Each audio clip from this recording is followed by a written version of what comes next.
Siguli sagwe ladi gwayan ni get wage slid ni what the law that only the agni. My name is Ladi Gwaya. That was the chosen name our traditional clan mothers has chosen for me, and the meaning of that, it represents the month of October. It also has many other meanings, like he stores food or he puts away food, and what I'm told is whatever represents the month of October, that's the meaning of my name. So like I'm very honored to be able to carry this name, and I do my best to uphold the name they gave me.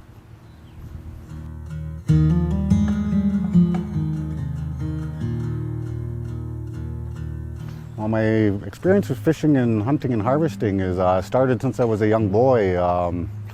Started with my grandfather taking me out fishing to the river and showing me different techniques of fishing, and showing me how to tie different knots, and just being at the river is the best way to learn, and that's something he always taught me. And then as we got older, like he kept a really, I'm gonna have to call it what I call a magnificent garden. So I would help him till and weed the garden, and I got those teachings from my grandfather. And later on in years, we grow older, where we get into hunting, and again, my grandfather, my uncles, community elders, our women and other community members and our men in our community had a very important role in my learning about hunting and harvesting.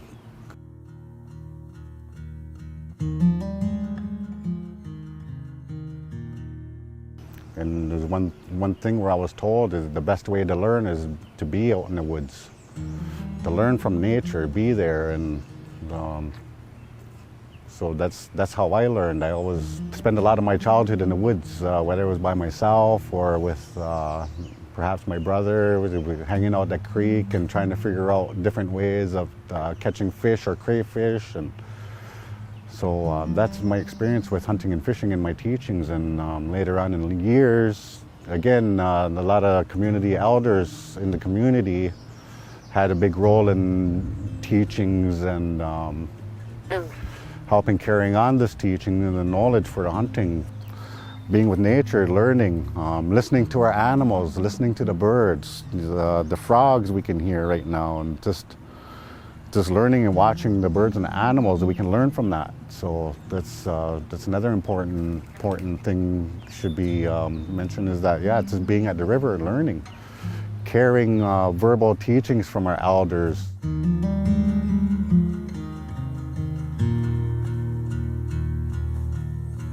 Like again, our grandfathers, our uncles, community members, they come out and teach us different techniques. There's dip netting, roll nets, line fishing, and different fishing traps. So there's all these different techniques of catching fish at the river. And again, with the hunting time, at the harvest time, there's different,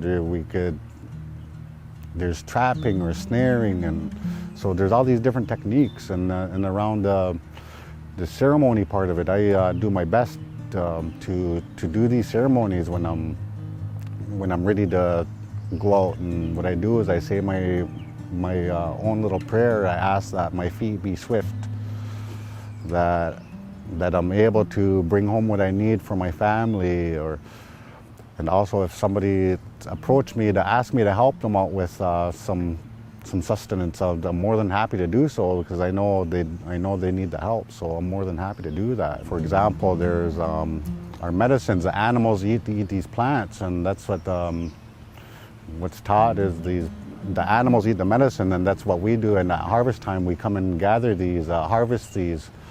We don't take more than what we need. We only take what we need for our families. And so as these animals are eating these medicines, we're eating this meat. And we're taking in these medicines the animals are taking in. So that's just one of the teachings I've gained throughout my years, and not to waste nothing, give back to the earth. And especially with fishing time, it's a cycle. It turns around into a cycle. So like we have there's 7 ceremonies that's practiced right now, but we actually have 13. So some of those 13 ceremonies involved fishing ceremony at fishing time and hunting ceremony to wish our hunters a safe hunt and that we can provide for our families and stuff. And so that's when I'm preparing myself, I do my own little ceremony at home. Like I'll drop my tobacco, say my little prayer, and perhaps sing a song, and then I'll go out to the river and do my fishing and hunting. So those are two separate ceremonies in itself that I perform when I'm preparing to go out and harvest the animals and for sustenance. That's really important that we emphasize the sustenance, because we're feeding ourselves and our families, community members. Those are the teachings we gain through from our elders to help ones who aren't able to hunt no more, and that's why they pass on these teachings, and so they can continue to get these medicines from the wild game we have around here. After our fishing is done, it comes the gardening time. So I keep all the fish that the parts of the fish we're not eating, and I save that and I put it back in the earth and use that for our garden, and it helps utilize helps give us a good crop harvest that for our gardens, our corn, beans, and squash, and whatever else we may put in our garden. So like those are one of the teachings I have taught too, is like not to waste, not to put any waste out there. And so we're utilizing the fish, giving back to Mother Earth, and that's again we're giving thanks for that, because it's that cycle again. It's where we're taking back. We're taking from the river, but we're giving back, and that's why we're giving thanks. Because it's providing that sustenance not only for ourselves but for Mother Earth, and so we give back. And then not only that, with the deer harvest or other animals with the deer harvest, what we do. There's some animals that depend on some of that. There might be coyotes out there, or there's even small rodents. They eat on the bone marrow and stuff of the deer, and so whatever parts of the deer we're not using for tools or whatever, we lay out in the woods for the animals, and they'll take that and use that for their own sustenance. And so they're like, again, we're not putting nothing to waste. Whatever we're taking back from Mother Earth, we're giving back.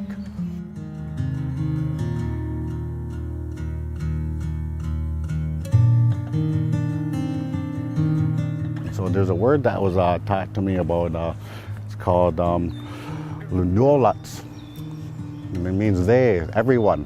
So like, so it doesn't mean, hunting doesn't belong to just one person. Like, that word Lundolats means that it's everyone. Everyone hunts. The women, children, the men, like it's meant for everyone. So it's our elders' duties, our grandfathers' duties to uphold these and carry on these traditions. So it's not a right; it's a duty to pass these on through our traditions and to help carry on. So our next generations are carrying these teachings along, and so it's not forgotten. So it's these teachings were passed on to me, and so now I feel I have the responsibility, the duty to pass these on, not only to my children, but anybody who's wishing to ask and wishing to learn. So like I'll pass the knowledge I've gained to anybody that wishes to learn if they need that help. So that's the teachings I have gained, and that's what it's about. It's about sharing and helping each other. Our older ones, our grandfathers, our forefathers, like that's what they depended on, is the rivers and the woods to feed our families. And so this is the traditions that was carried on to me, and I'd like to carry on to my children, and hopefully they're carrying that on to their children.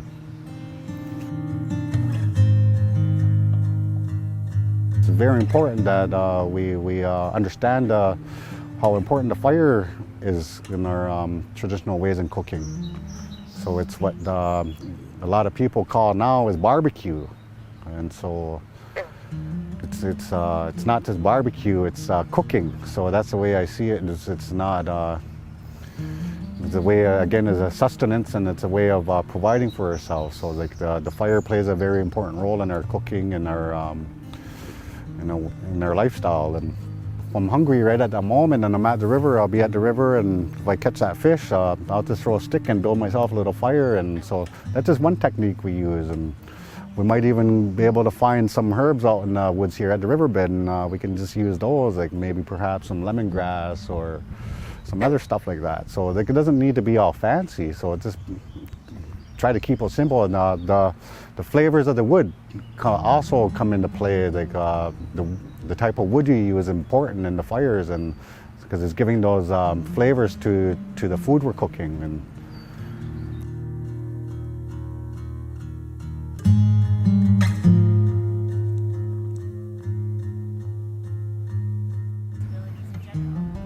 well, what I'd like the community to know is it's not a right. It's our duty to uphold these. It was our living. It's a lifestyle. It's not a sport. It's a way of our. It's a means of our lifestyle for living, for sustenance, to help our families, feed our elders, feed our children. So it's not a right. It's our duty to carry on these teachings. And it was our grandfathers. They signed these pieces of paper with the government, and so they come to an agreement that the Crown is agreed to protect our rights. And so I think it's important that we continue to be going to the river and being in the woods and doing what we can to honor our grandfathers, and that upheld these duties for us, so that we can carry on and carry on to our children and our grandchildren and our future generations.